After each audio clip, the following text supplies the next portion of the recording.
પણ કોણ જાણી શકે કાળને કે કાલ સવારે શું થવાનું। મારા મોહન દાદાને પણ આવું પરિવાર છોડીને જવું નહોતું, પણ અચાનક મારા ઠાકોરજીની ચિઠ્ઠી ફાટી ગઈ ને, અચાનક મારા રામની ચિઠ્ઠી ફાટી ગઈ। આજે એની દીકરીઓની રજા લઈ લીધી મારા બાપ, કારણ કે પીપળાના પાને શરૂ થયેલી જિંદગી તુલસીના પાને અટકી જાય। એની વચ્ચે મારું અને તમારું જીવન કેટલું ભટકી જાય। અને જેમ મારા હનુમાનજી મહારાજે મારા રામની સેવા કરી લીધી ને,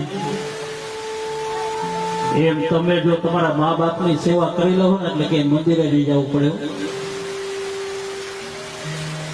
તમે